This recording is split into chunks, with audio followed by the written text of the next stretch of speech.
and the All Indiana Podcast Network. This is the News 8 Daily 8 Podcast, a Wish TV News 8 update.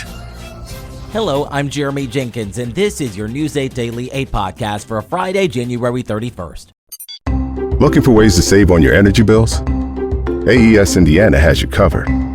From smart thermostats to home energy assessments, we offer simple solutions to keep your home comfortable and your costs down. AES can help you save money and energy with kits, tips, rebates, and more. Visit aesindiana.com/ways to save to learn more about how we can help you save money. AES Indiana, helping you discover real ways to save. We begin with the search and recovery efforts still going on in Washington, D.C. after an American Airlines jet collided with an Army helicopter Wednesday night. That crash killed all 67 people on the plane and the chopper. The fire department in Washington, D.C. says at least 28 bodies have been recovered so far, including the 3 soldiers aboard the helicopter. The National Transportation Safety Board says it is too soon to speculate on the cause of the crash. Among those killed in the Washington, D.C. crash is a woman from Carmel.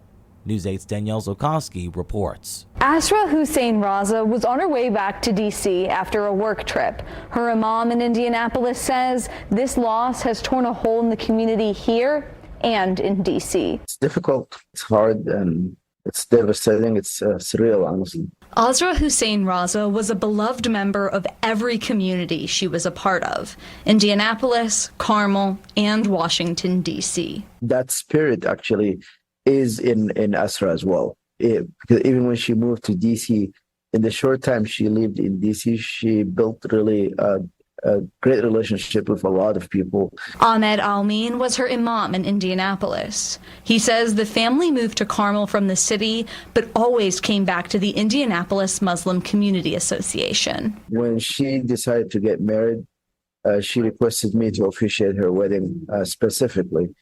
And I had the honor to talk to her before the wedding, and her husband, very wise people. Asra married her husband, Hamad Raza, in August of 2022. One of the most successful premarital counseling that I've done in my years being an imam.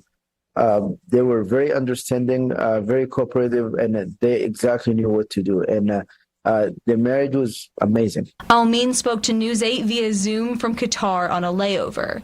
He will fly to Chicago and turn right back around to go to D.C. Honestly, I still am in a state of shock. I couldn't believe it. They always reach out to me, and I would say it's an honor for me to be there for them during their difficult time and good times. Almin wants to help Asra's memory live on. We make the best out of this tragedy. I know it's difficult to say it, but like I said, we have to keep up the hope, and we have to keep her alive through her memory, through charitable work. Almin says there will be a funeral service in Indiana, but as of Thursday, her body has not yet been recovered.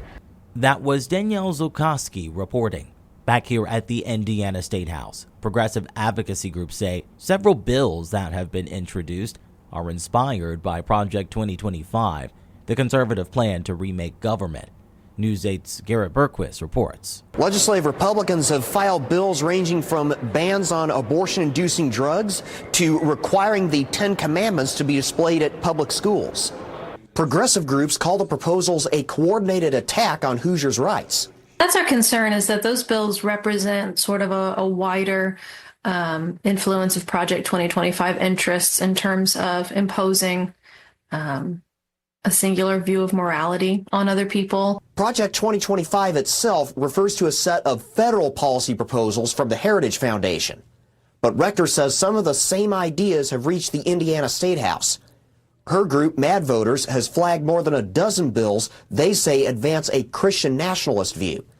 They include measures to end no-fault divorce, prohibit polling places from accepting student IDs, allow religious chaplains to work in public schools, and require driver's licenses issued to transgender or non-binary individuals to change back to their sex assigned at birth. Rector says those bills don't represent the will of most Hoosiers, regardless of political affiliation. While we can have differences in terms of policy, we can't allow a small extreme group of individuals to dictate who gets rights and who doesn't.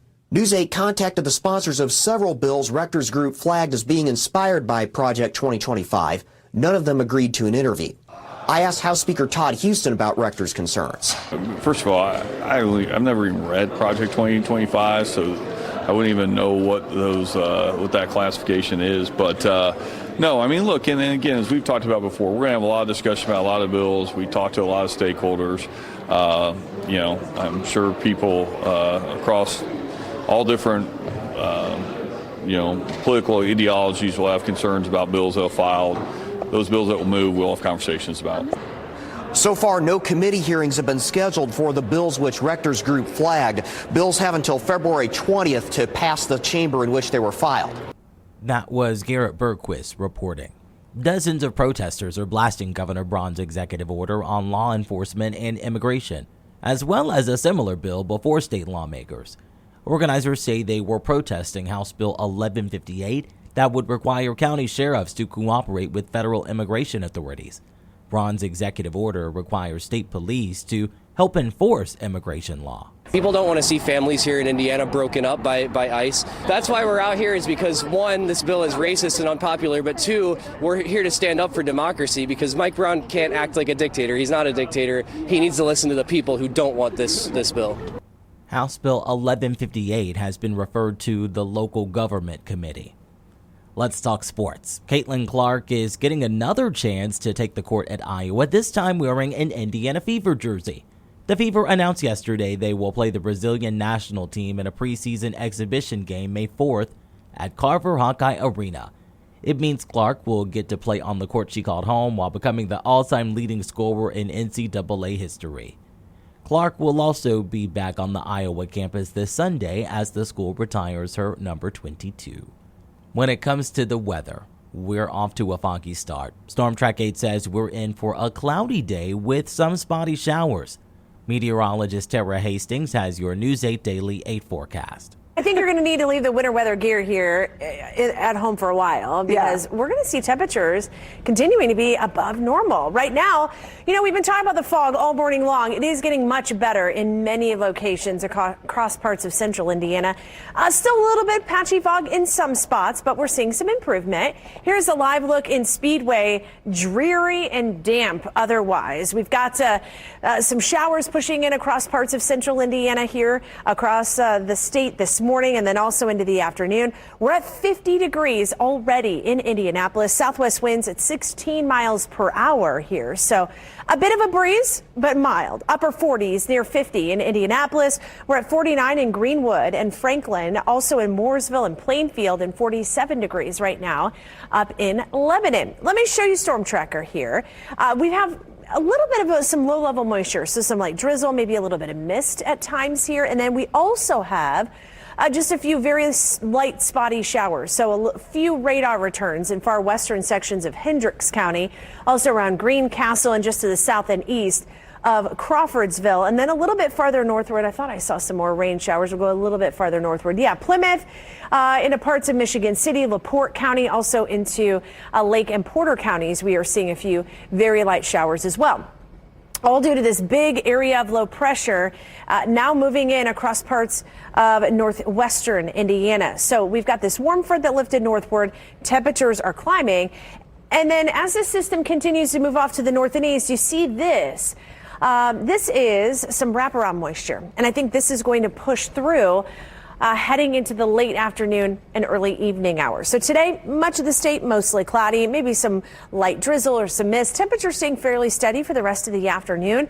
Otherwise, mid 50s, even upper 50s in the southern part of the state. Lower 40s across parts of South Bend. Now, on Futurecast, we will show you that into the late afternoon, early evening hours. This is the picture right around 5, 6 o'clock. You could see here, there's that wraparound moisture I showed you earlier. You could see, may see a few spotty light showers from Kokomo into Lafayette, and there could be just enough cold air that maybe a few wet snowflakes in South Bend area. But as it continues to push southward, I do think that that precipitation is going to fall apart. So not anticipating any kind of issues here tonight if you are going to be heading to Lucas Oil Stadium to watch some WWE SmackDown here for your Friday night. Temperatures in the upper 30s, lower 30s tonight. And then for the weekend, we're going to go both days here. Looking okay, 43 degrees on Saturday, so a touch cooler but still above normal, and then into the mid and upper 50s, right around lower 60s across parts of the area on Sunday. Then we've got the Royal Rumble on Saturday evening. We'll see those temperatures at Lucas Oil Stadium into the lower 40s at 8 o'clock. In your 7-day forecast, upper 50s here on Sunday. Close to 60 on Groundhog Day, 52 Monday, 46 on Tuesday, and then chance for some rain heading in our direction Wednesday into Thursday. This has been your News 8 Daily 8 podcast for Friday, January 31st. I'm Jeremy Jenkins for Wish TV, wishtv.com, or follow us on Facebook for updates. This is the News 8 Daily 8 podcast, a Wish TV News 8 update on demand. For even more, on demand and on the go, connect with Wish TV on Facebook at wishtv.com and on the free Wish TV mobile app. Thank you for listening, and be sure to like, subscribe, and follow this podcast for updates every weekday morning on the All Indiana Podcast Network and wherever you get your podcast.